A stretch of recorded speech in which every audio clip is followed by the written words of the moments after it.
So apparently I've got 9,500 subscribers and not one here at the minute.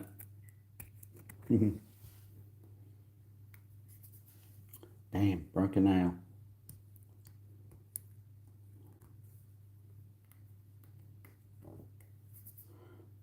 Chat, remember to guard your privacy and abide by our community guidelines. Not sure what they are.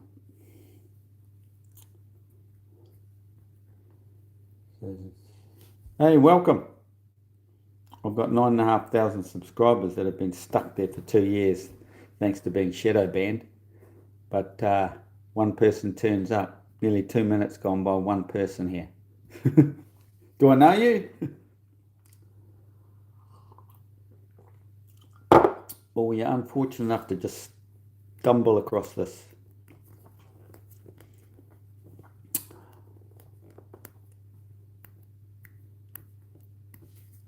It's going to be a physics lesson today.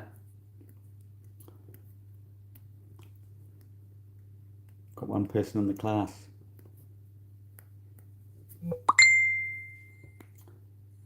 I am leaving. Oh, okay. We're back in a second. Oh, no, it won't be. Hey, I've got 2 people. Welcome. 5 people. You know, I'm supposed to have 9,500 subscribers and only 5 people ever talk to me. It's been frozen at 9,500 for a couple of years. It would have been hundreds of thousands the way it was going a few years back, but they just stopped it. Totally shadow banned my information. Jim Maloney. No notifications. Stumble. No notifications. Yeah. No notifications. Yeah. I'm shadow banned. I'm not allowed to tell you the truth. I'm going to tell you the truth. A lot of people don't like to hear the truth because no one's allowed to know the truth. Nobody knows everything. Nobody knows the truth about creation, what a black hole is and all that stuff. So I'm just a nobody, okay? I'm not going to tell you. I'm just going to speak it.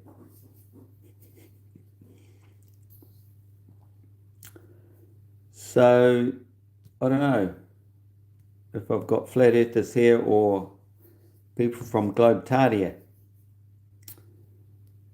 I've been watching a few sites on YouTube and, one was on TikTok today. It was about the black hole.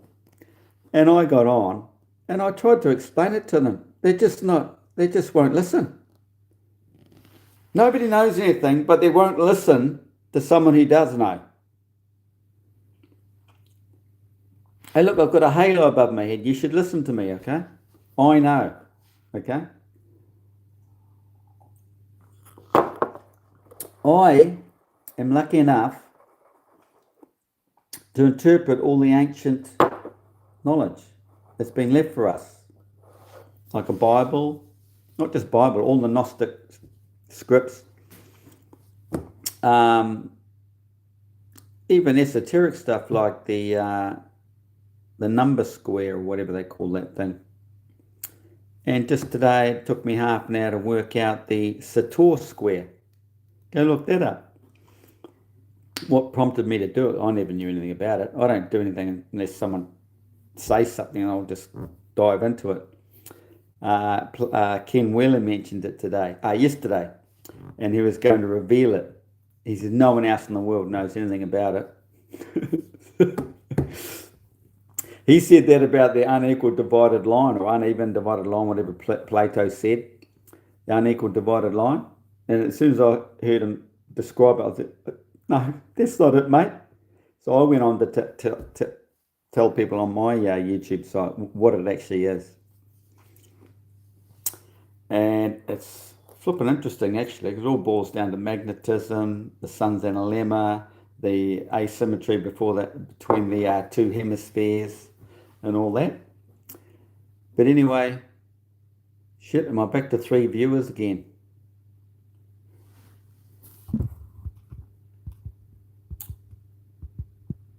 What do we got here? Hi. Said hi. Hard work. Said hi. I'm looking at this man figure thing at the top here. Now it says 6. It's gone from 2 to 6. Does that mean I've got 6 viewers?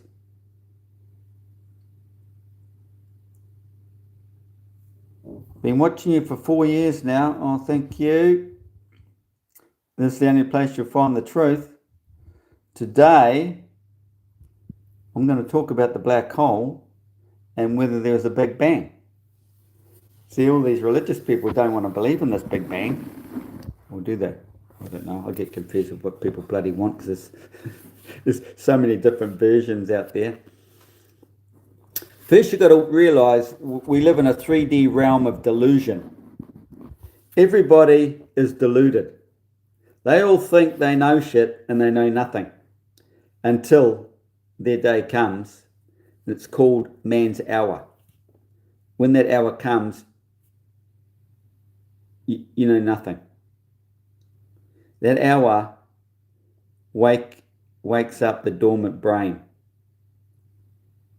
As Graham Hancock called it, we must have amnesia. Okay? It's that part of your brain. It concerns the uraeus there. The Egyptians know about it. Your frontal lobe there. Your forehead.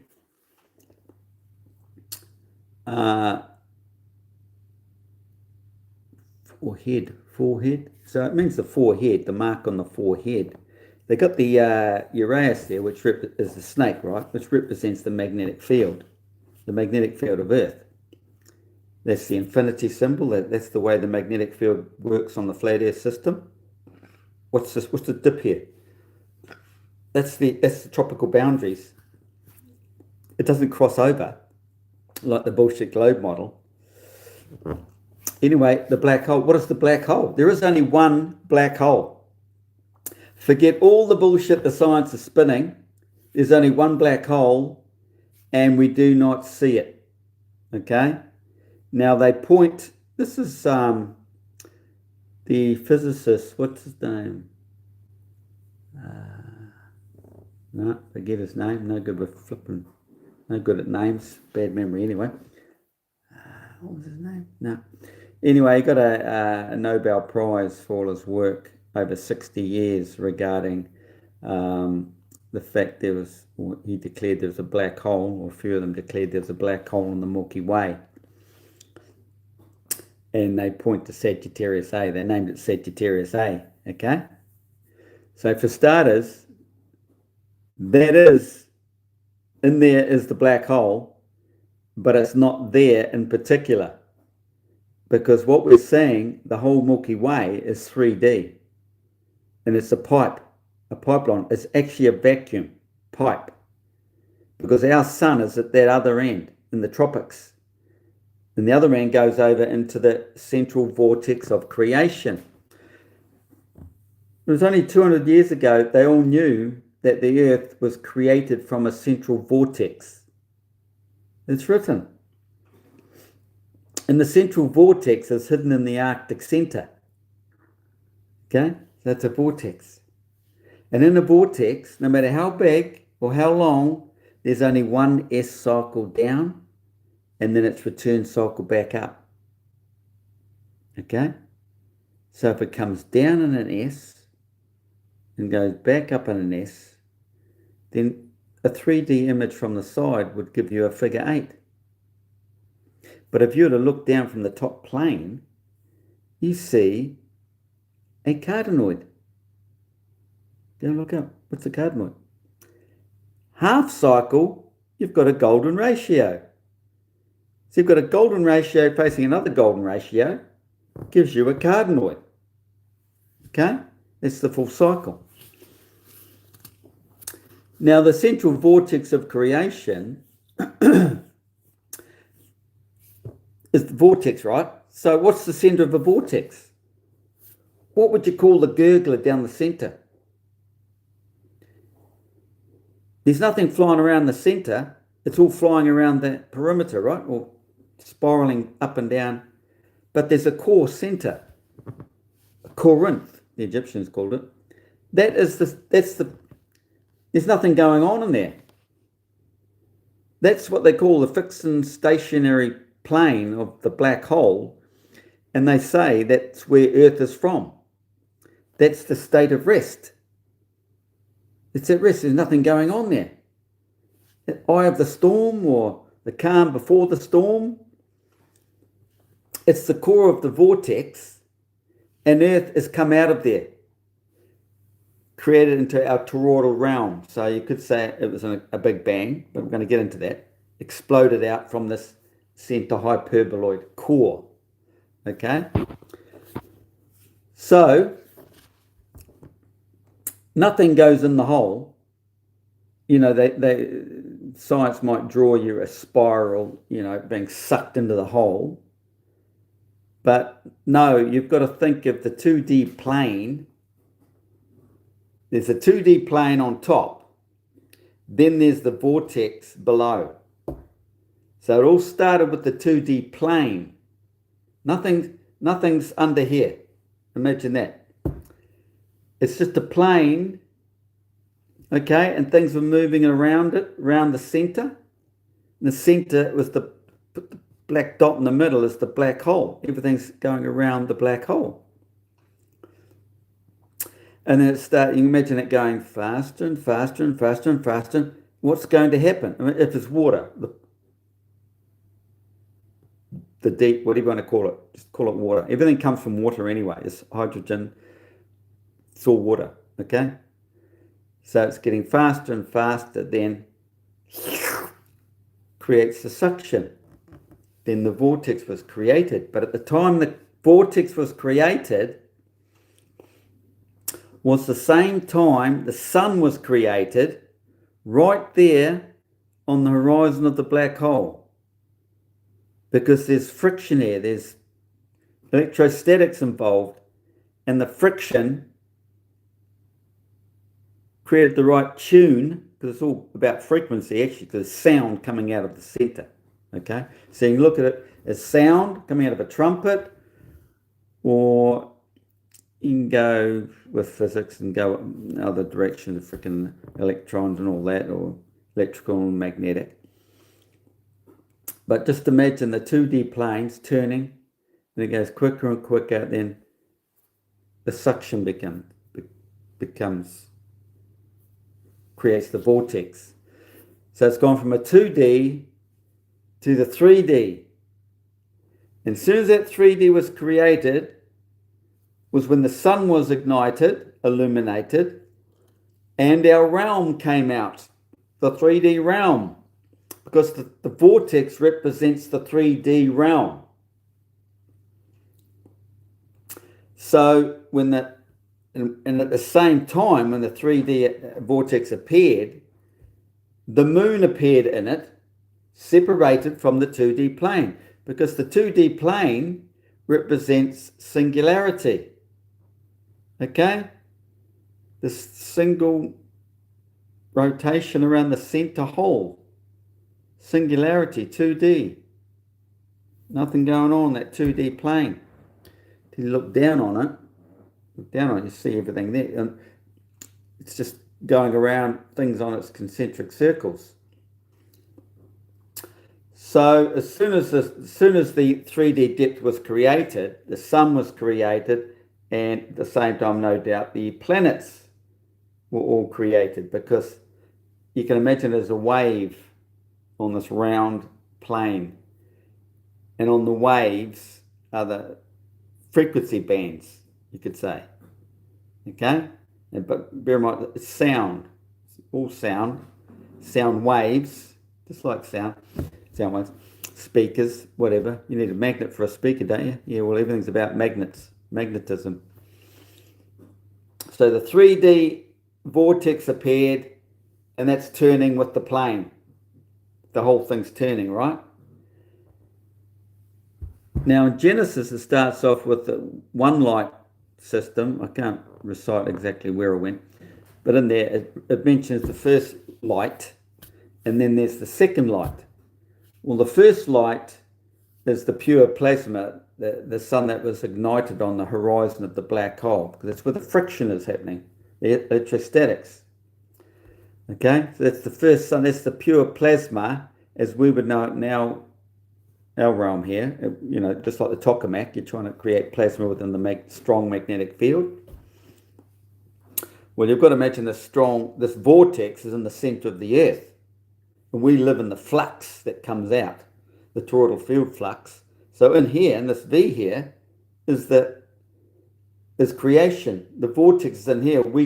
It's not part of our realm. We can't get to it, can't see it. It's creation. But we live out in the flux of the inertial plane, which you can consider as the ring magnet. Okay, with the hole in the middle.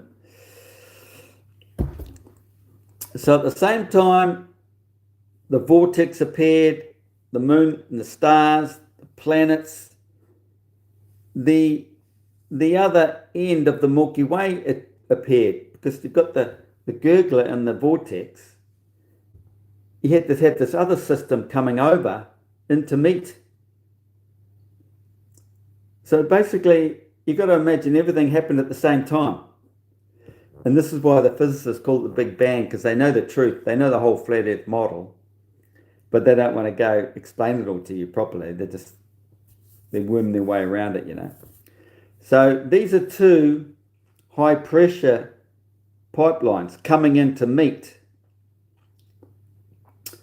So how can you look at that? Well, there's a few ways to look at it. The black hole is the low pressure, right? And the high pressure zones want to race to the low pressure. At the same time, the sun being illuminated, you've got to imagine that's room temperature plasma, cold fusion. And in Plato, I think it's Plato's dialogues, isn't it? Where he says there's two, what do you call them? Two something or others? I can't remember. One's cold, one's warm. So this end of the Milky Way is the male end. It lays across the ecliptic plane, across the planets, straight towards the sun. But it comes from the tropical gap. So it's warm, even though up high it's flipping cold, but it's right where the sun is, our sun is. So you can think of our sun's feeding this sun, and this sun's feeding that sun. So you just got to imagine it's warm, room temperature. But the spiral coming up off the Arctic is cold. That's the other end of the Milky Way. That's the female end of the Milky Way. You got the male end coming over, and that's where they're meeting. They're both spinning the same way, and the electrostatics, or the friction, is what keeps the sun alive, pure plasma. Because it's you can consider this one coming up here as earthing, and this one over here is electromagnetism. Because it's created from the friction in our realm, which is the tropical boundaries. Okay? So you've got this thing going on in our realm coming over. So you can consider the Milky Way as like the umbilical cord taking you back to creation. We're not disconnected. This is the whole story of the meaning to life. We have to find our way back home while you're alive to illuminate the brain. Otherwise you die and just go through that pipeline. Everyone's going through a tunnel when they die, or near-death experiences. And all these dummies out there telling you not to go to the light. Of course you want to go to the bloody light. It's God, that's the creator. You go to the light.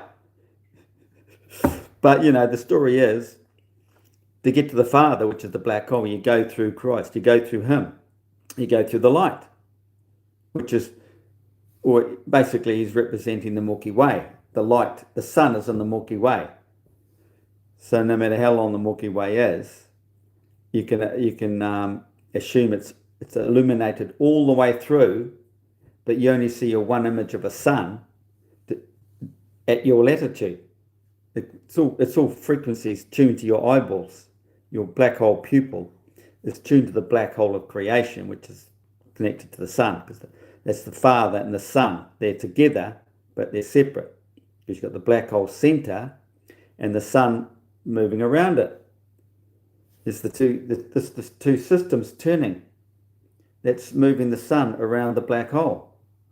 There's your vortex down here and the Milky Way coming over from the tropical gap. So between the tropical gap, you've got all the physics. They will explain all that. Two magnetic fields going that way. You've got something going that way. Electromagnetic induction. You've got capacitance, capacitor plates, electrostatics. You've got the hydrostatics. I think they call it that, for when the two high pressure zones of the Arctic race towards the tropics. When it's all racing to the tropics, they go up, waiting for the sun to come around, and everything passes through that pipeline. So when the two fields come to meet, there's only one pairing right where the sun is.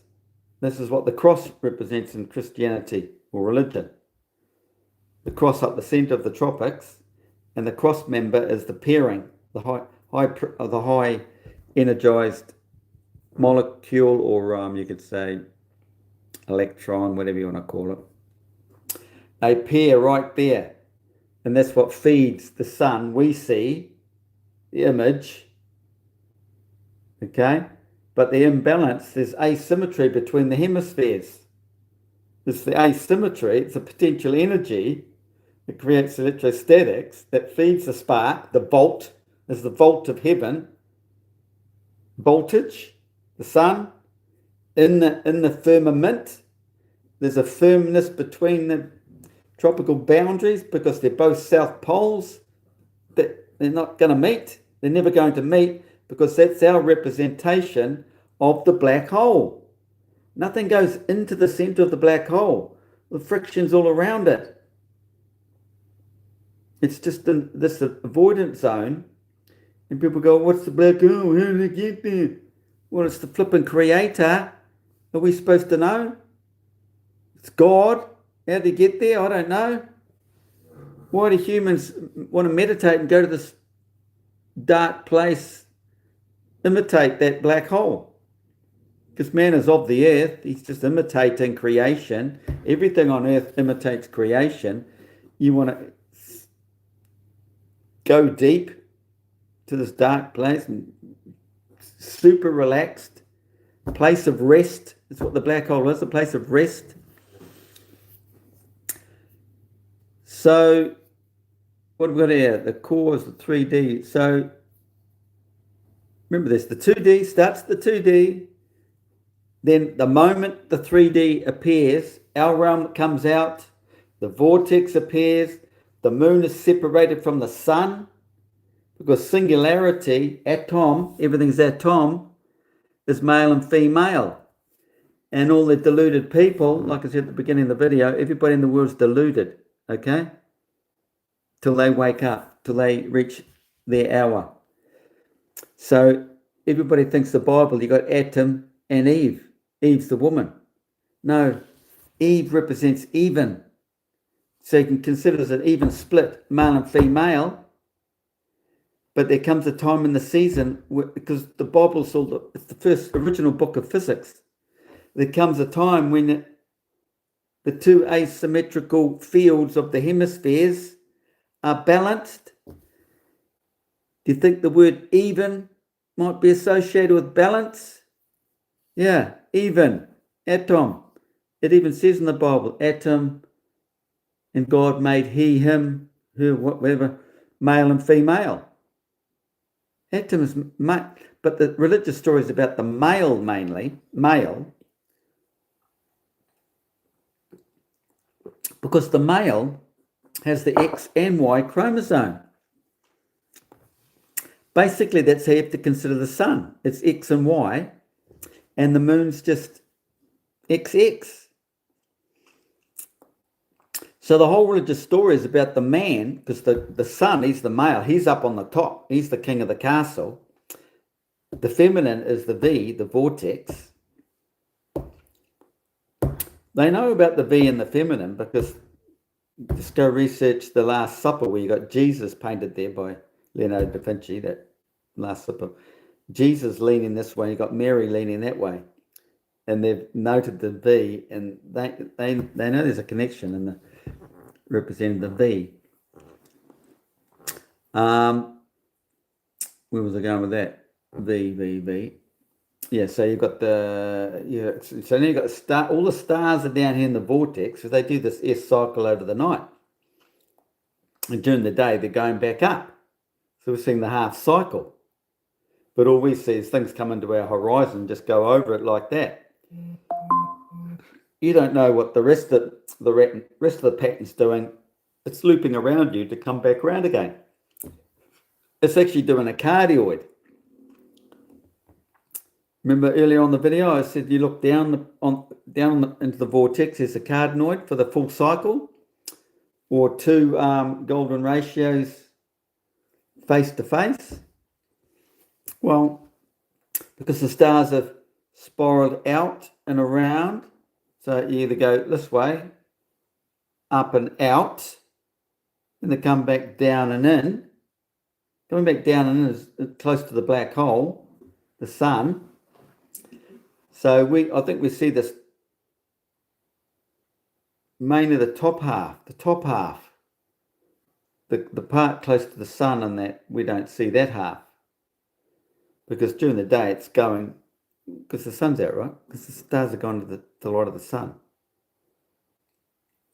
Or just on the other side of the world, one of the two. So you've got to imagine, you've got the big curve of the cardioid, and it goes around, and then it does this loop behind you. It's always behind you. Okay? So the stars are in here, and the moon does this S cycle over the month and back up again. You know, it will spiral out to full moon, out there by Saturn, full moon, and then it comes back down and in to get close to the sun, return back into the sun, become one again. Singularity. So creation is all about singularity, but we've made dual as we're sent out into this realm. And this journey through hundreds, thousands, maybe millions of life cycles to learn and find your way back home again. All the old nursery rhymes or fables or whatever are all connected to creation, this creation story. Breadcrumbs, finding your way home, the hare and the turtle. I don't think I clicked onto the Humpty Dumpty one, but the Billy Goat Graph, going over the bridge. It's all about crossing the hemispheres, you see. Crossing the Red Sea. They're all stories. Red Sea, the Jordan, the banks of the Jordan mentioned in the Bible. It's all about the tropical gap. There's images all over the place showing it all. There's one image in particular. Oh, I wished I had it on me. It's showing you a guy standing there with an Egyptian type apron on, showing you dilation from both hemispheres, where they come up with a stupid globe theory. Dilation coming out of the Arctics, the tropics. That's in a skirt. He's got 1 foot up, 1 foot down, one sitting up on the crocodile, which represents the Milky Way. He's breathing fire. One up, one down represents the overlay of the hemispheres during the season, because the whole southern hemisphere star rotation comes up and overlays, comes up and over like this. This is why they mention subduction. Earthquakes in the Bible, earthquakes, because there's subduction thing here. It's all stories describing the physics. You got the Indian, Hindus, Vedic, whatever, with their elephant, the strong elephant, because he's representing lifting the sky up. You've got the turtle mounting the other turtle. There's so many versions of it, eh? all describing how the overlay in Abydos City 1, the reliefs, there's two reliefs, one's overlaying the other, which gives you the helicopters and the boat and stuff.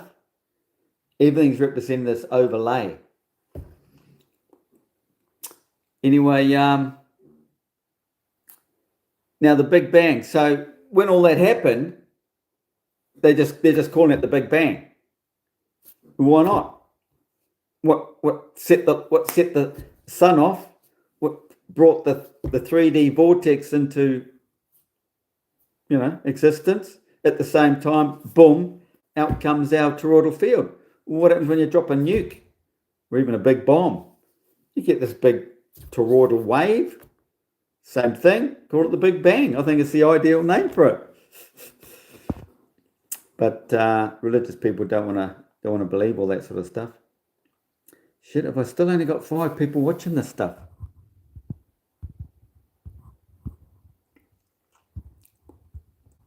It just shows you how ignorant and brain dead people are, eh? They're just not prepared to listen to the truth. Nobody's allowed to know something. Hey. Sometimes, I know it's better with diagrams. I've got some here.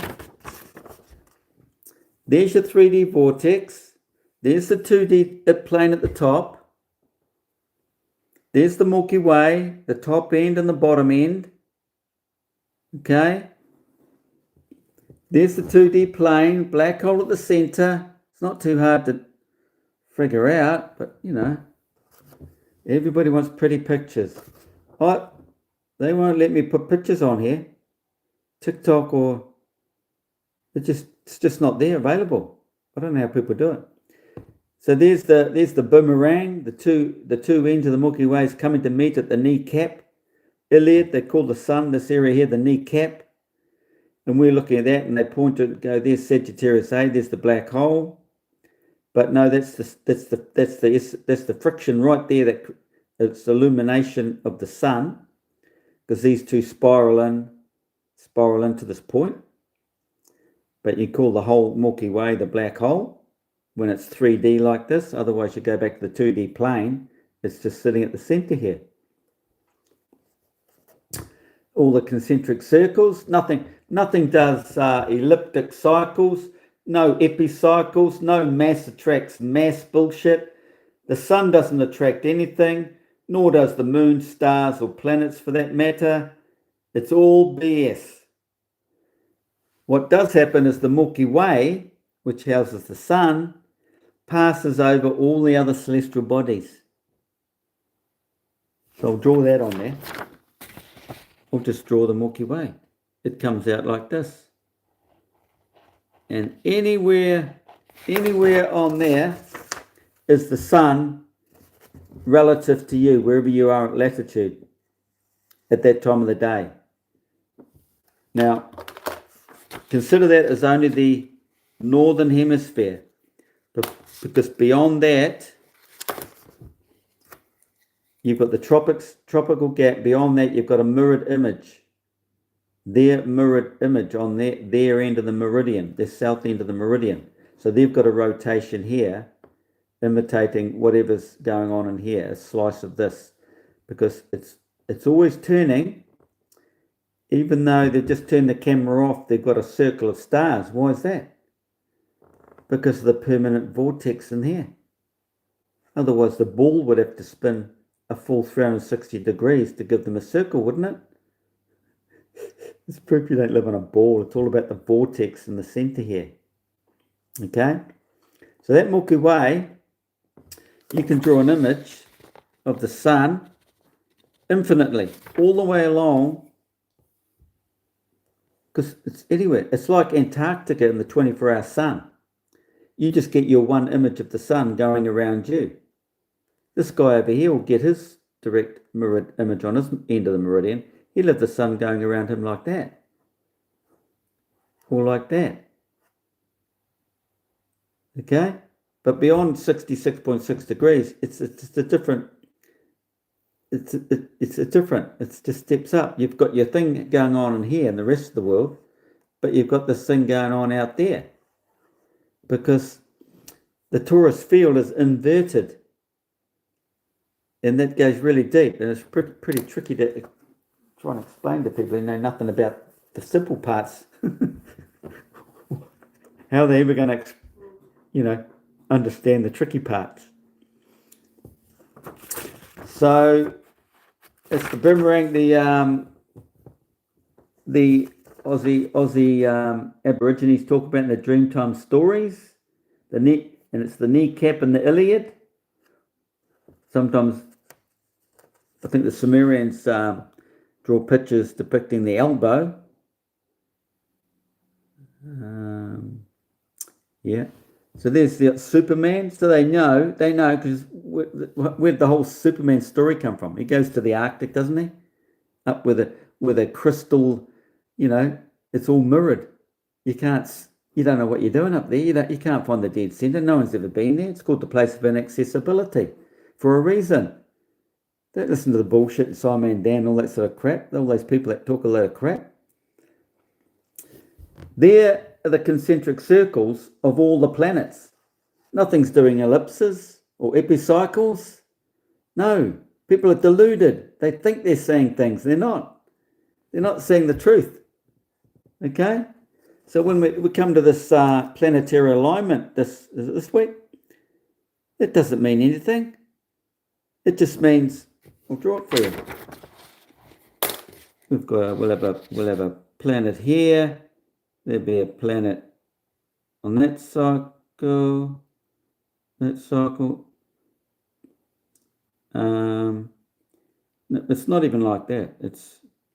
I've got it right, but just from our point of view, it's just the different planets coming to alignment like this. That doesn't mean anything. What does mean something is when they're all aligned across the center like that. It's all about polarities. It's all to do with the zodiac. Because all the animals are around here, and because you've got two hemispheres, the animals go into the arc 2 by 2. What's the arc? Ooh. Well, have you heard of the Physica Piscis? You know Atlantis? The Sator square? They all refer to the Physica Piscis. It's the time, the event, the divine alignment, the polarity across the zodiac, the sun and the moon. It's all about the moon having to be full. The whole Jesus story is the full moon in Pisces. Well, the sun's in Virgo. Well, it's a direct alignment across the 2D ecliptic plane or the zodiac sign. Yeah. So there's always a boat involved because the bloody sun's in the boat. The Egyptians call it the solar boat. So where is the solar boat at the time? And there's a crossing involved. Well, both hemispheres have their own celestial cycles. So just imagine 2 by 2.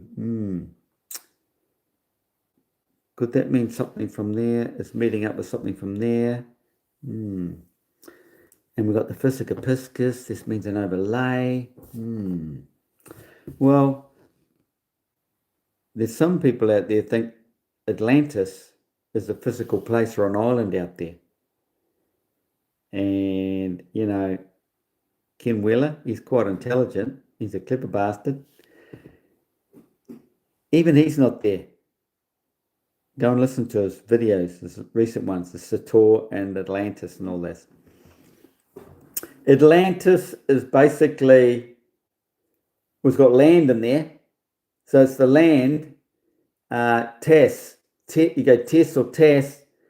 It's the duality meeting. It's the meeting of the two lands. That's mentioned in the ancient Egyptians, okay? That's why they wear the prescient. The crown of the two lands coming together. 1, 2, and if they overlap, what's in the middle? What would you call that? Would that be a trinity? So it's all about the two Milky Ways aligning, okay? And it's all to do with man's hour. It all happens within an hour. It doesn't take 3 days or 40 days and 40 nights. No, 40 days and 40 nights is the sun crossing the tropics, Christ crossing the desert. Why is it a desert? Because there's no magnetic field there. I mean, well, it's not. It's dielectric. The magnetic fields stop at the boundaries of the tropics. They reduce or get what they call purified 7 degrees in. So you're losing it within 7 degrees in. Then inside, it's direct magnetic crossing. Direct north to south, okay? No magnetic declination like outside the tropics. Like I said, the Bible's the original book of physics, and that says 7 days of purification mentioned in religion. That's the magnetic field being purified out of that 40 days and 40 nights. How many degrees is the tropics? 47, okay? So if you come in from one end, purification 7 days, which is 1 degree a day, you got 40 left. That's 47 degrees to cross the tropics. But the secret is understanding why 47 becomes 49 or 50. Go find out what the Torah says about the 49 or 50th day. Oman. Is it Oman? The Omar. Yeah, Omar. So, no one's going to explain this to you. I'm the only guy that can do it. And that's why I'm so shadow banned. That's why I've only got 5 people sitting here watching me. It's a joke, isn't it? Of all the 6 billion people in the world, and they're all walking around like zombies. No idea what the meaning to life is. No idea what the Bible is actually telling them. No idea how to ascend consciously. You people here, if you want to stay healthy, I've never been sick for years. Since I was on a cruise ship more than 10 years ago, because I scoffed the cakes on the last Friday cake day. They used to have them every Friday, cake days. All these big fancy cakes all on display. Everybody got sick on the ship, even my partner. I never got sick because I knew if I hoed into all that sugar, it would lower my immune system and I'd get sick. So I didn't touch the flipping cakes till the last Friday before we were about to get off the ship. What do you think frickin' happened to me within 2 days? Or probably a day. I got frickin' sick. So when I got off the ship, in Southampton, London. That was probably all right. Second day might have been getting a bit funny, but the frickin' hotel we were in at the shit bed, man. I said to the wife, my back's going to go out sleeping on that bed. It started to go out the first night. Second night it went out, and the second or third day we're going around London. My back is out, and it was killing me. And then I, maybe a bit of stress as well, came down with this flu. I ended up going through France, 3 days in France, sick as a dog. Then we went on to Dubrovnik, sick as a dog, and I had to call a doctor into the hotel. And he came in with 2 little tablets about that big. I took the first one. Within an hour, I felt 100%. Give me 1 or 2. I think gave me 2, yeah. The next morning, it's like I'd never been sick. You try and get a pill like that in New Zealand. No way. They put you on something for 7 days. You don't feel good for 3 or 4 days. Anyway, I came right and enjoyed the rest of the trip. What was that about? Wandered off there. Yeah, anyway. So, there's the Milky Way. It just sweeps around quicker than all the other celestial bodies here. They're all turning in the same direction. The one vortex. Everything just turns in the one direction. So they're moving on the 2D plane, the planets, only the planets are on here, and the sun, or they're in the vortex doing the spiral. Okay? Doing the spiral. Yeah. There's no epicycles out here. There's no flipping retrograde bullshit because it's the sun catching up. Because science sort of fixes the sun and has planets going around it. What a load of crap. How can it go around the sun if the sun's on the horizon of the black hole? So if the sun's catching up, they're telling you, oh, look, the planet's going that way towards the sun, not knowing that the sun's moving.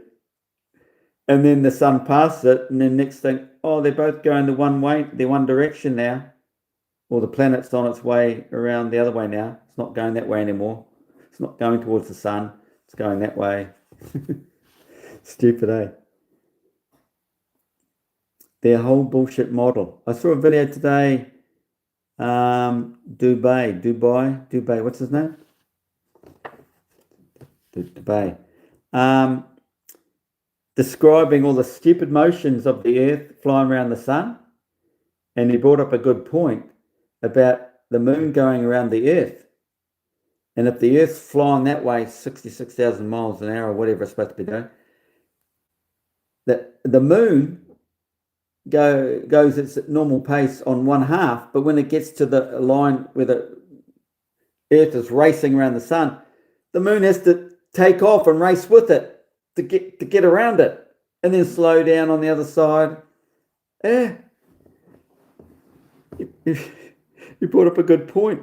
It's all bullshit. It's stupid. All these different speeds and motions, when the ancients knew it's just the one turning vortex. All there. The clock arm. Where'd the clocks come from?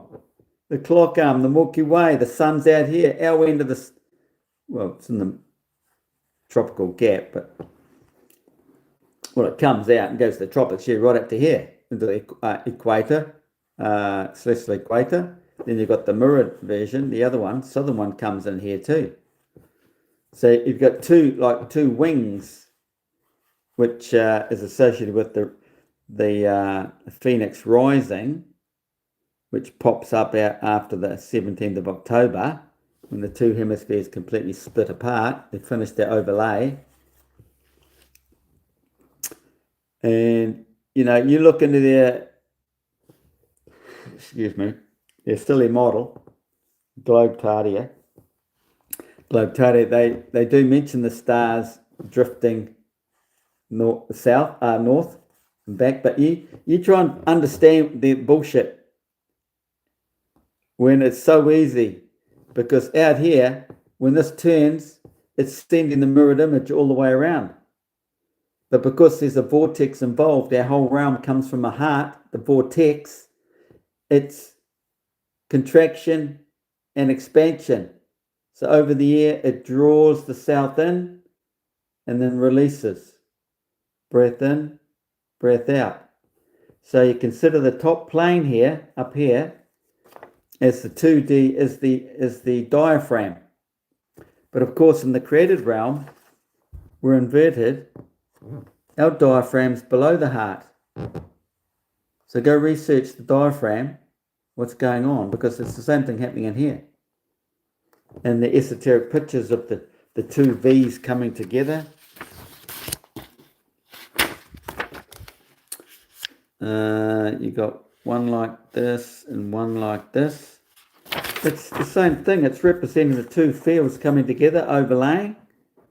at the time of equilibrium. But the most divine period is all about this Physica Piscis.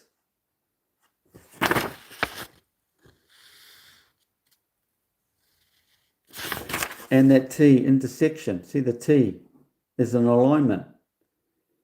Ken Wheeler was tenet. In the Sator square, is it tenet? I think it's tenet. You've got tenet coming down the middle that way, tenet going across the middle that way. It's representing this T here, okay? It's all about this divine moment in time. All these stories. The magic square, the numbers, I broke that down. That's a real buzz. That's all about the alignment too. Coming. It's about latitude, isn't it? Moving north and back is latitudes, and it's about the number 11, which represents the 11 kilometers. I haven't got that on my mind. See, I don't remember any of this information. That's why I could never get in a big science debate, because I just wouldn't remember anything.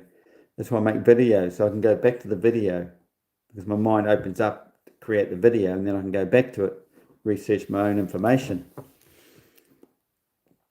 101 kilometers, isn't it? 101 kilometers per latitude, isn't it? Something like that. And I can't remember, but anyway, it's on my Patreon though. So nobody gets to see all this divine information because it's only on my Patreon.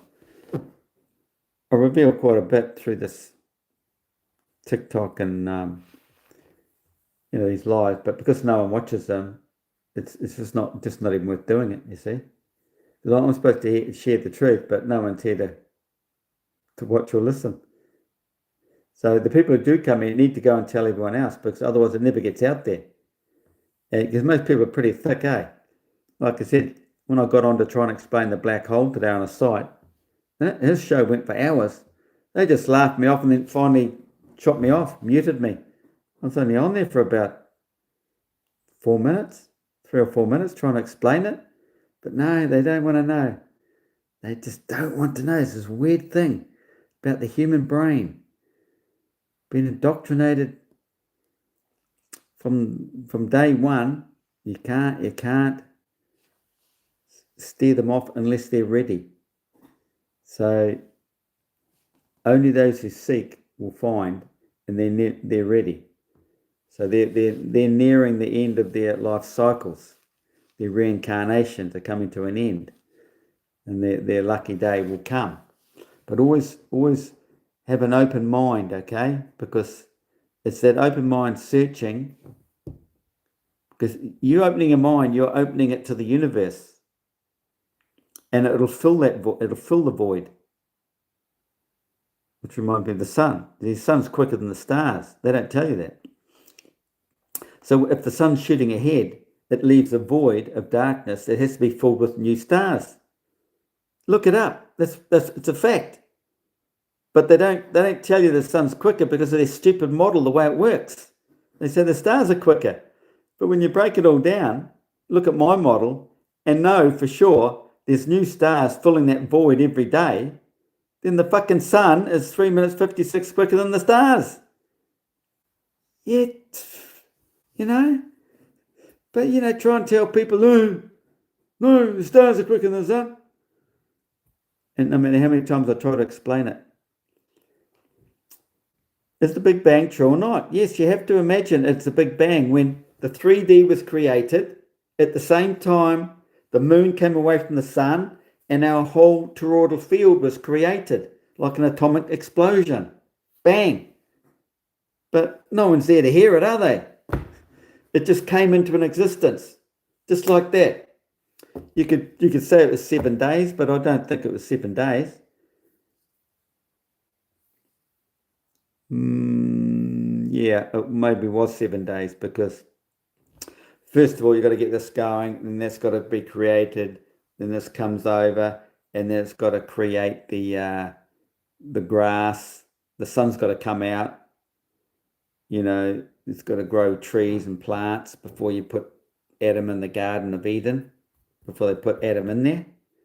So the frequencies must have been building up, because it all comes from the sun. The sun holds the song, the whole tune's in the sun. It's our creator.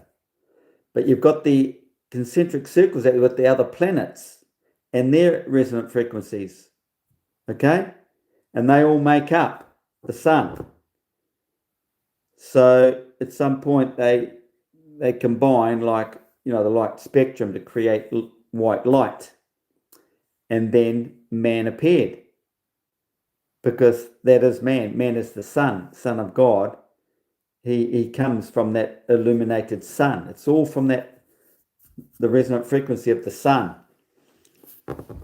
So you've got to realize that nothing's actually physical. You just change that tune a little bit, we could all turn to monkeys or something, look totally different, or fall to a pillar of salt, like Lot's wife who looked back. See, you're not supposed to look back when you finally go through this awakening, this second birth illumination. You don't look back. You're not supposed to look back. You won't turn to a pillar of salt though, but I think it's just part of the story. There's probably more to that. And how all these stupid atheists think, you know, Lot's giving his children to these men and all that. Whenever they talk about the female, the feminine, they're talking about the moon and stars. They're all the feminine. Okay? And sometimes they talk about the planets, which are hermaphrodites. Well, they call them Aphrodites or something like that. Because all the solar eclipses are all about the male and female and frequency cancellations. Because you've got the moon, it's two Y's. You got the male at X and Y. You got a planet at X and a Y. But obviously the sun's stronger. But anyway, they all come into this alignment, into the Milky Way, because the Milky Way sweeps over everything. And if it catches a planet at the exact same time as the full moon or new moon, the only two times the moon is in the Milky Way with the sun, one's at one end, right up with the sun, at the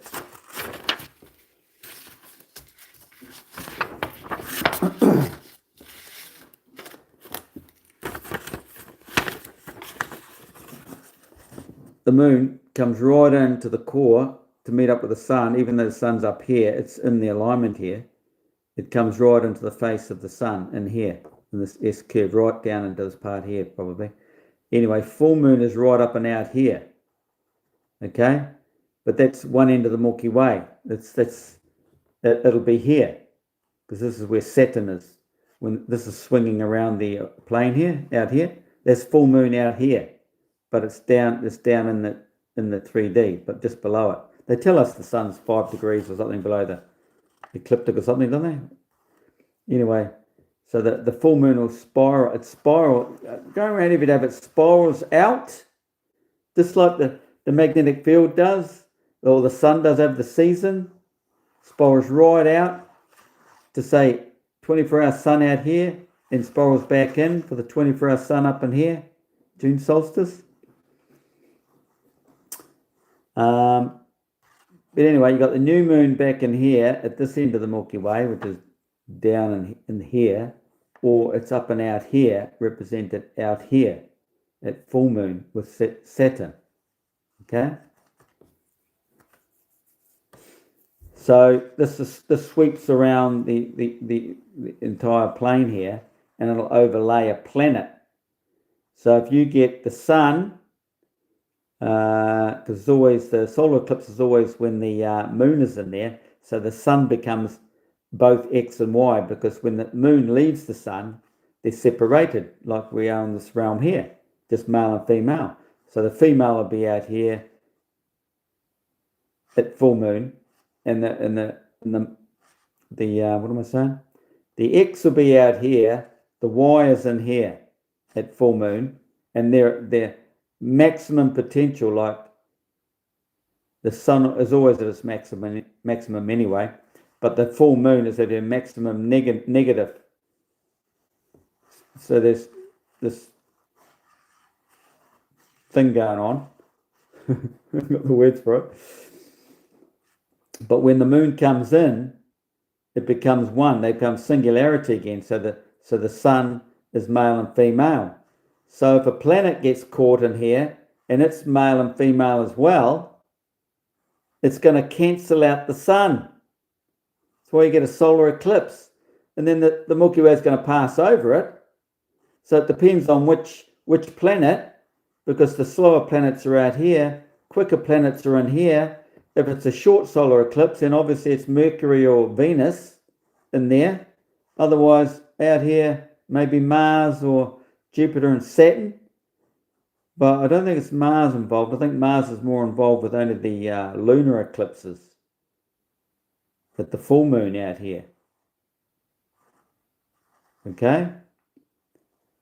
But we're supposed to be getting a big 7-minute long solar eclipse coming up. So that made me think, well, it must be Jupiter.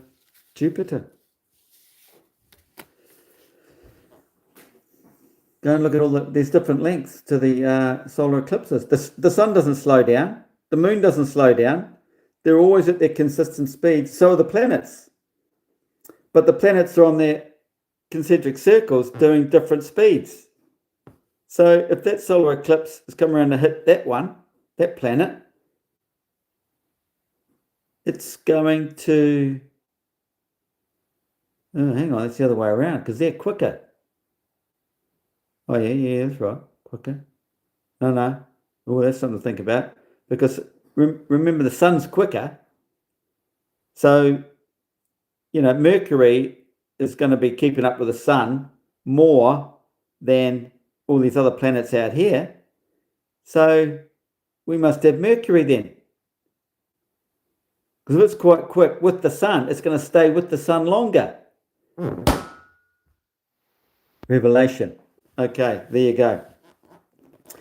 So the quicker ones are the slowest planets out further, okay? The longest one will be Mercury, which must be a divine event actually, because Mercury is the messenger. He's the male that illuminates a man. So that solar eclipse, you've got it's all celestial. The awakening of man's brain. He's got 2 hemispheres in his brain. There's 2 hemispheres to the earth. The 2 earthly systems overlay. Well, it's syncing the 2 brains together. Just go and do some research. CIA papers called the gateway process. Or smoke a bit of ayahuasca or chew on or whatever you do. That'll give you a taste of it. But the divine event, it says the gates will be opened and they will not be shut. It's not a taste. It's a full-on thing. It's permanent. And then when you finally die in the physical realm, you return in a higher dimension or have choices. You're not enslaved anymore. You're a free man, a real free man. Like a Freemason. That's what they all know that, you see. I think they're all the Freemasons at the top are all these returning beings that are now free. Or it's in their bloodline and they've been educated. It hasn't happened to them particularly, but it goes through the bloodline. Which is another real weird thing, because you're an old man, happens to you, but your family members reap the benefit. Even though they're born way before your event. That just goes to show there's one big show up there and it's all interacting with everything. It's pretty freaking buzzy. The sprites, all the sprites, the soul's coming down into the new babies. Like the constellations they're coming from represents the village that you're from. So they come down into the fetus of the female baby, obviously female, of a pregnant woman, the fair maiden. They go in, the little female fetus has her eggs downloaded within the first, I think it's the 2 months of gestation, or 2 weeks, one of the two. All predetermined, sort of. Things are sort of predetermined, but you can go off in different ways about it, you know what I mean? So that's what sprites are all about. So you have to realise that you've come from there. Those are your parents up there, the sun and the moon. Love thy mother and thy father is about there. The whole Bible's about the celestial world, the other side of our existence. We're living the physical. You don't need to be told about the physical. You flip and live in it. Up there, the secrets, it's revealed in the Bible. So, love thy mother and the father, the moon, the sun, and realise you've come from a village, one of those constellations, and your mother on earth, she could be from a different one altogether. So she's sort of like the incubator for you on this journey, but you've got plenty of journeys. So you're always coming down into another womb. Okay, and when you come back could come back as anything. You might come back in a month as another boy or girl, or vice versa, or you might come back 20 years, 40 years later, because you all go back into the one melting pot, which is the vortex, right? Through the Milky Way, because it all ends up as water, energy, spirit, whatever. And like I said before, there's only the one place of pairing when something's energized, whether you want to call it electron or water molecule or whatever, reaches the pairing. Not everything reaches this pairing. The rest just fall away and go back in to do the recycling system. They're all going around all the time. Hopefully, bang, you'll get it next time. When the two fields either side of the tropics meet at the sun, bang, everyone wants that bit there, but it's like not everybody can be a king. This is the whole Jesus story. You got the Valley of the Kings in Egypt. There's a lot of kings, but not everybody can be a king. So we have 12 kings, when you think about it, because there's 12 zodiac signs or constellations, and but there's always one king. There's one king of kings. And that was the whole Jesus story. That's why it's in the Bible, because he's the ultimate. There's the ultimate enlightenment, ultimate awakening, ultimate ascension, the one who knows it all. And that's connected to Saturn and Ophiuchus.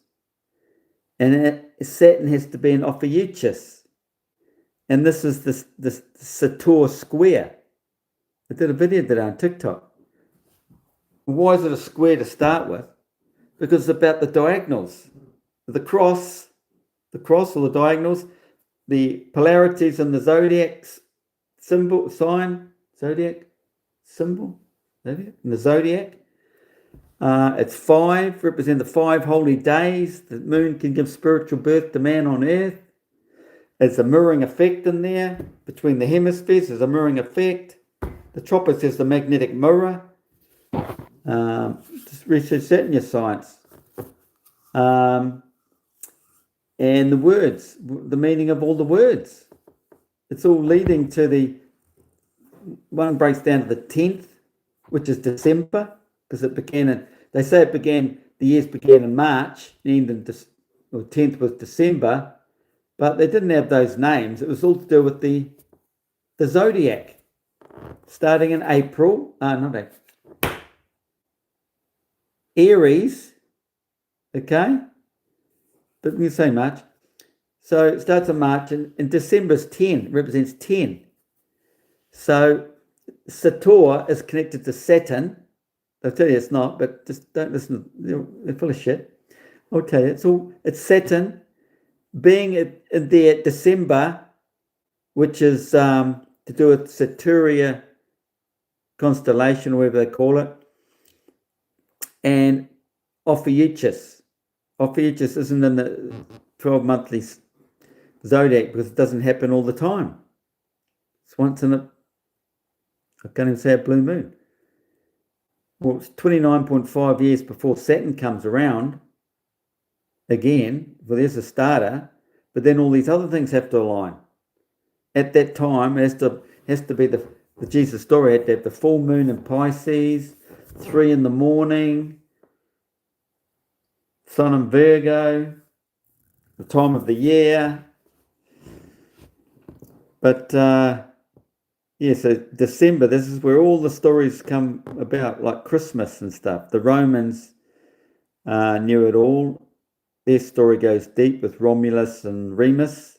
They represent one for each hemisphere, or each solstice if you want. The two brothers, one always has to die, remember? Is for one to be illuminated, the old self has to die, and you go on as the new. And in the religion, in the Bible, they always change the names after they've been illuminated. They change the names, don't they? So December, end of, say, Sagittarius, because Ophiuchus is buried under Sagittarius there, but at the end of Sagittarius is December, what do you call it? Capricorn sort of area. So, you got Santa. The whole Santa Claus thing represents this divine event inside the brain. The narrow passageways being the claustrum. Red representing the blood that bleeds. You got the blood, the anointing oil, and the water. The flood, the wine, the oil. They all mix to create the elixir that goes through the human body and back up again. The return of Christ. But it's the return of the celestial bodies for this to happen. It all goes back to your conception. What's your moon sign? That's conception. But it's not just that. It's about polarities. You're told your moon sign is when you pop out into the light of the world. What would the flipping moon sign have to do with the light of the world? When you enter in the light of the world, it would be the sun. It's your sun sign, not your moon sign. Moon sign's the feminine, the hidden, under the veil. When you get married, she's got a veil. Don't see that very often, do you? Because nobody's pure anymore. It's a sick world, getting sicker by the day. How many girls keep their virginity till they get married? And then the way society is, what's going to keep them married? They don't give a shit. There's no morals. Everybody for themselves out there. All about money. The root of all evil. Money. Still got 5 people watching, eh? Wow, it must be really interesting. But showing a lot more people here, though. Or did they leave? The man thing up the top says 5. Does that mean there's 5 here or what? Yeah, anyway. You can't talk to anybody here, eh? So there's the Big Bang and the black hole. You know what the black hole is now? And you got to understand there's something you can think of as the Big Bang. When our 3D came away, was created from the 2D plane.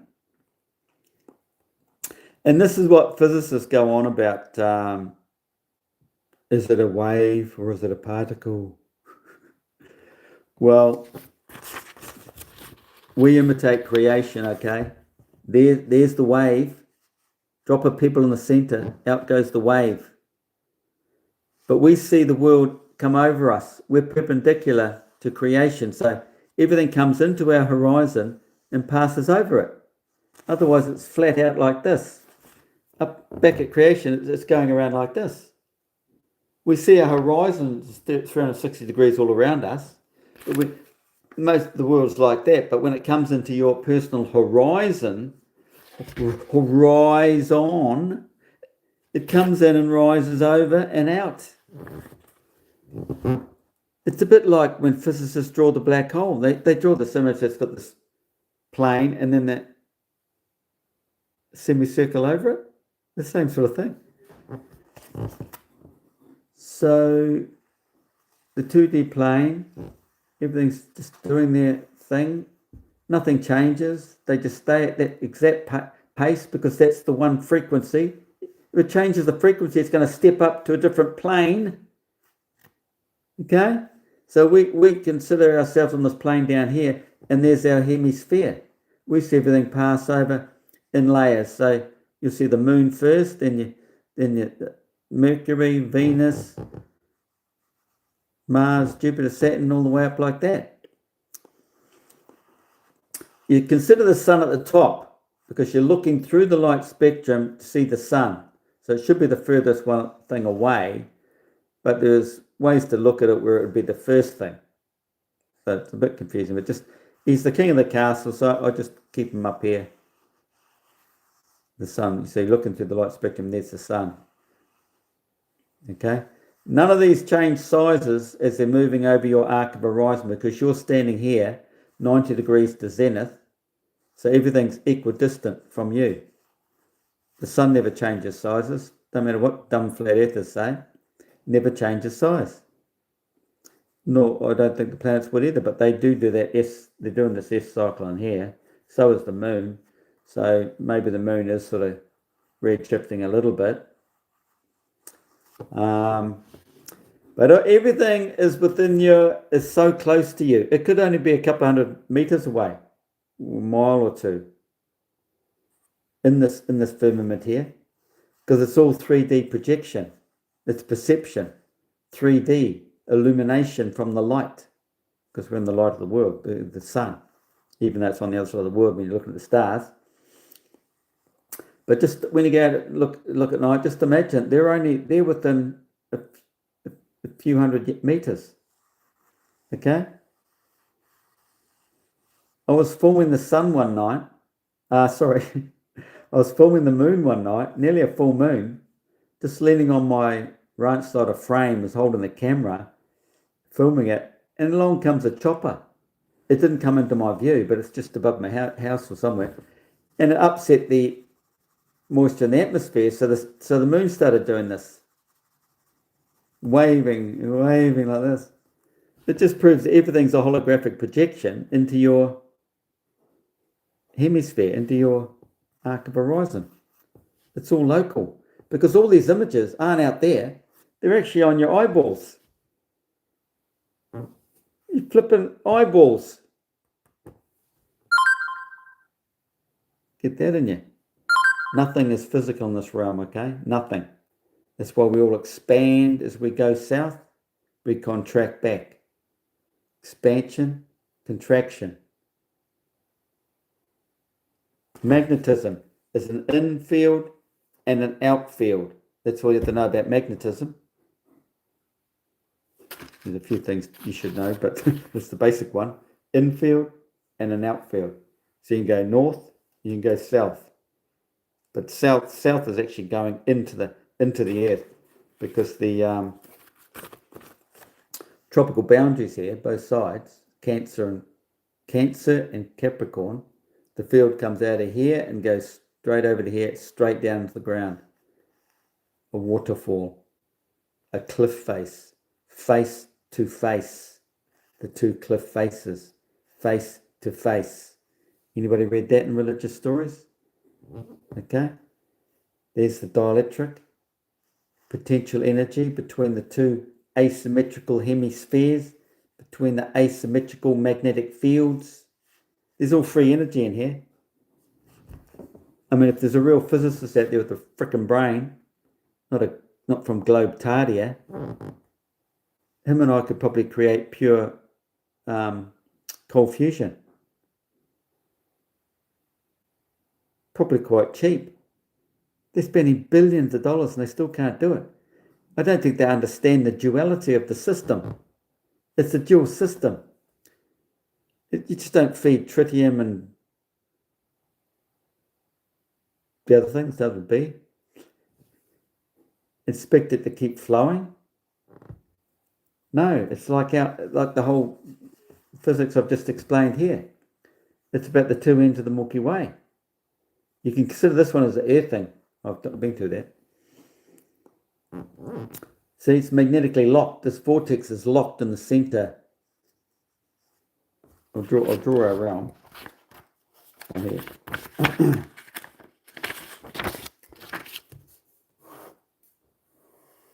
So you start like that, okay? So you've got your personal hemisphere. So does the Earth, but that's the long elongated sort of flux of the Earth, the magnet. So think of that as a ring magnet, right? There's your flux, but it's not like that.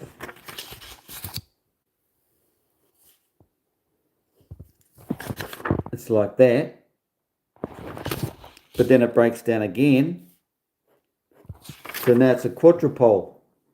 Your science knows it's a quadrupolar. Antarctic, the Arctic, Antarctic again, because it goes all the way around. Both north poles. There's your two south poles, both sides of the tropics. Think about it. You're up here with a compass. You've got north pointing this way. Where's south? It's only pointing to there. It's not pointing to there. Why does it dip compass? Dip here and dip there. That's the other thing. People don't understand what a dip compass is or what it's actually doing. You've got a man-made system that looks like that. Okay? A dip compass circular like that. So, point it that way.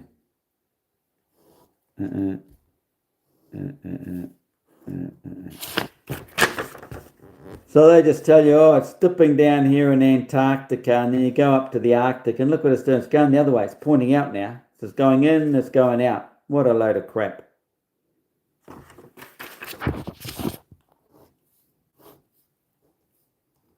What we're seeing in one hemisphere is the system working like this. That points to the horizon. It's even written in science. I can't not describe it very well, but I've got screenshots on my phone. That is pointing to the horizon. What do they call it? I don't know.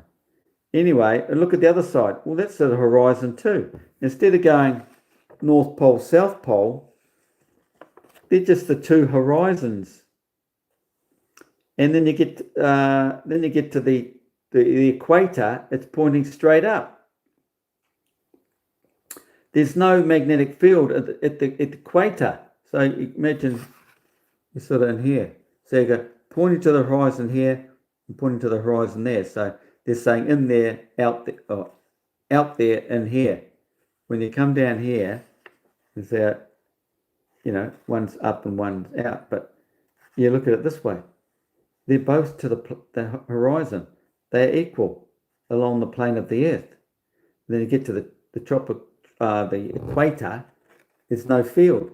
They say it's very weak there. They failed to tell you that the magnetic field does not cross the tropics. It doesn't cross here. Comes up and over and straight down here. Along the ground thou shalt go. Back up here to have another go. Comes over, shoots down here again. That's if it doesn't find peering up here, where the sun comes around, our sun. Otherwise, you're just continuously doing this figure eight, all the way around the ring magnet, of course. Okay, coming out from the center. Nothing crosses over here, crosses the tropics. It's all bullshit. The whole globe's frickin' one big frickin' joke for all the dumbbells that live in this world. Okay, so that's how you have to look at that ring.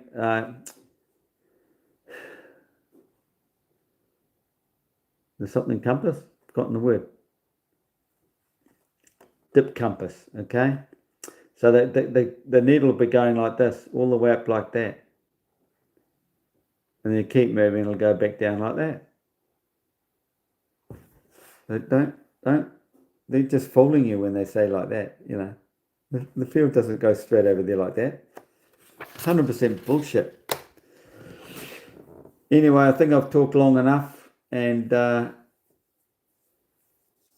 wasting my time. But not many not many people out there are awake. So it's a good thing you guys, thanks for hanging in there. You're now the wiser, probably more wiser than any other person on earth now. So thanks for watching. Thanks, 44, your hard work. Thanks for your hard work. Yeah, no worries, mate. Someone said hi. Watching for 4 years. Thank you very much. Jim Maloney. Yeah, sounds familiar. Mick Diddy Milliam. Hi. Can I say a prayer for you? What?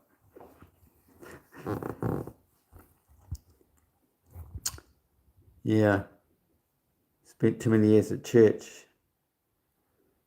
Not me. Does anyone want prayer? Oh my God.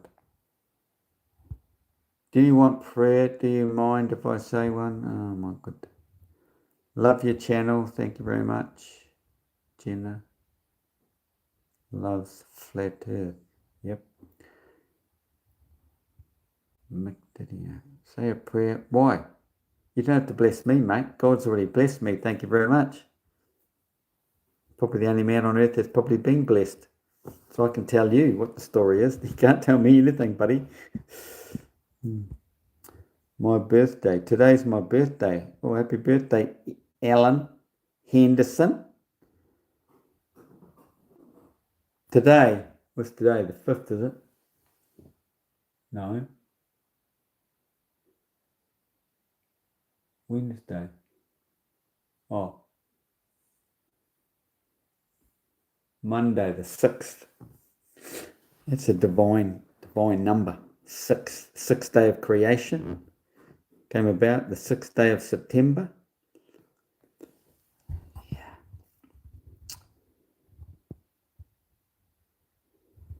Okay, I gave you your drawings there. There's the Big Bang real, yep. No one's around to hear it though. Hi from Scotland. G'day, mate.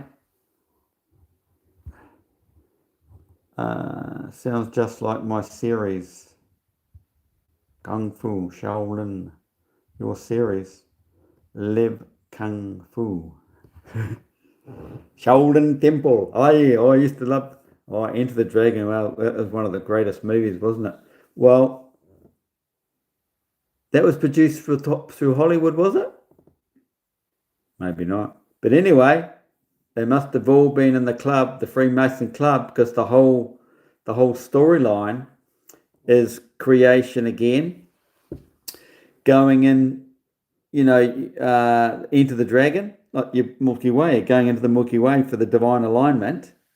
And he goes into the Centre Arctic, the Mirrored Museum, to fight evil Hans. And it's all this mirroring projections and what do they call it? Refraction, all that sort of stuff.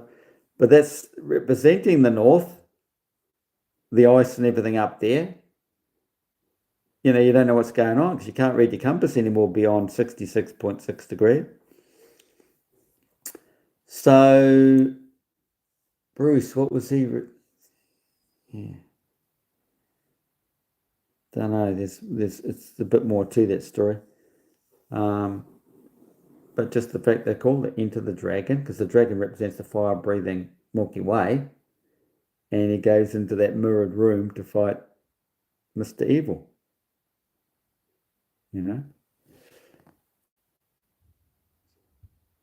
11 series explaining creation. Oh, okay. What? Was it the same as mine? I'm the only guy that can break down all these ancient, well, not all of them, but the ones I've been shown, I've broken them down. What else have I done? Oh, all these ancient symbols. I know what they all mean exactly. I can interpret most of the crop circles. Like I said, the magic square, the numbers, that's pretty cool. You go look at it, look at all the fours. All the fours are different had been drawn differently. And that triggered something. That was really awesome. But then I wandered away from that and took me to other things. Anyway. Eve made out of Adam. Yeah, rib. No, they say that in the story, but it represents, like, you could draw the rib cage. The shape of the rib cage is the atom. An atom looks like an apple.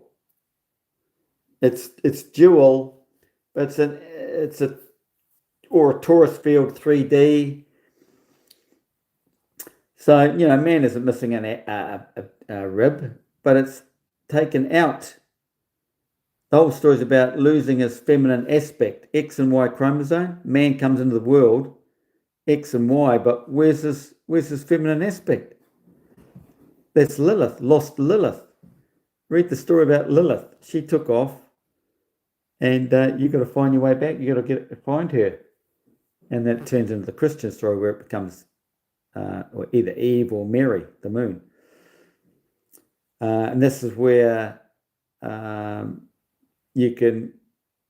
they sort of associate her as being your sister. So you're sleeping with your sister. But it's people get carried away and think it's all physical. Think these freaking Romans are a bunch of freaking weirdos. Nah, it's all mythological stories regarding physics, the feminine aspect of man, the moon and the sun, male and female, coming together, finding your way home. The Wizard of Oz is a metaphor about splitting the atom, beginning of life, the Big Bang, all that sort of thing. The Big Bang. Because atom is male and female. Atom. Everything is atum, which means atom. And it's about alignment, repulsion, and attraction. Like when you're touching something firm, it's just the makeup of the atoms, because they're all little magnets, basically. So you've got two south poles, so something you feel is physical. But it's all tuned up here. We're just like a computer game. Nothing's really physical. It's all of the mind. You think we're touching something. You're not really touching it. Thief. Am I a thief? Okay. A thief in the night. This divine event comes like a thief in the night. That's what the Bible states that.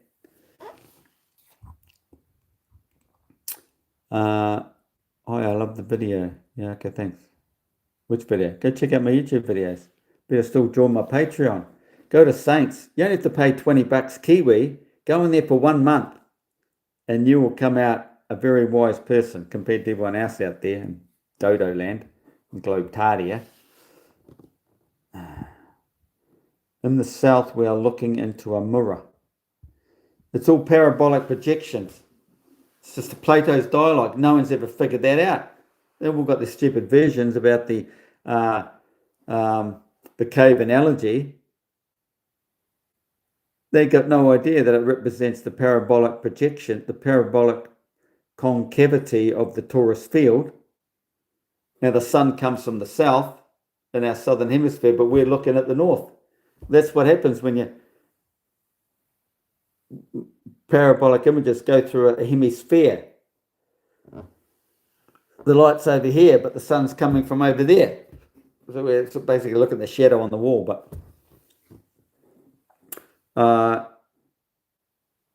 looking at the shadows. So the shadow will be on that side, the sun's there. So we're looking at the shadow when the light's behind us. Yeah, well, it goes a bit deep, but anyway, it's what it means, because you've got to realise the sun in the southern hemisphere comes out of the southern Antarctic region. And in the north, it comes out of the Arctic.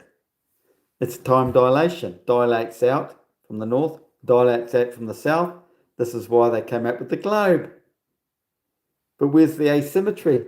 It should look like a frickin' pear, not a marble. Dummies. Flipping dummies. And so all the stars in the north are the stars in the south, but they're inverted. So let's say you're looking through what you're looking at, either that end, the sharp end, at all the stars in the vortex, or you're looking with turned inside out into the south. Same stars, but they're inverted and expanded because the field expands. It's dilation. That's what Einstein and all his cronies came up with, relativity and all that bullshit. Time dilation, the dilation is the golden ratio.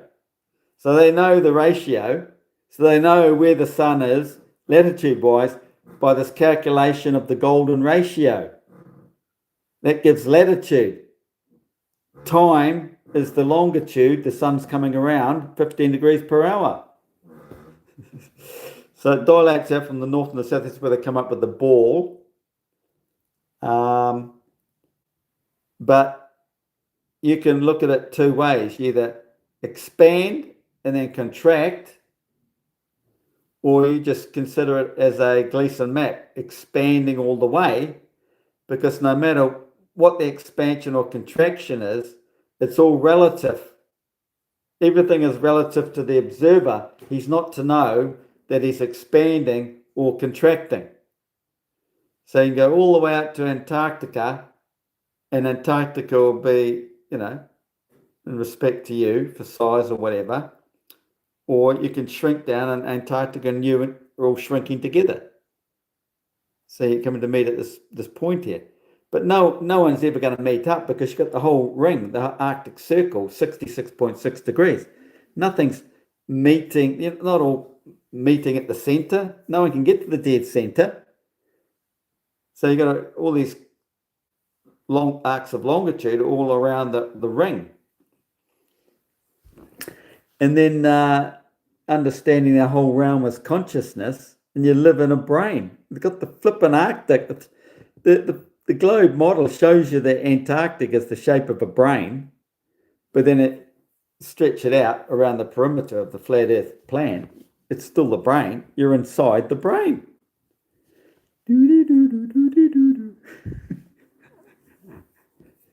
Consciousness, everything is of the mind, syncing the two hemispheres to open the third eye. The third eye, it's all to do with in here, right? Well, this is where the Kippur comes into it. The Jewish Kippur, he covers his head, because the story is, at the divine event, you're here. You can pull your, it's like numb or something. You can pull your skin out with your lumps of hair. Okay?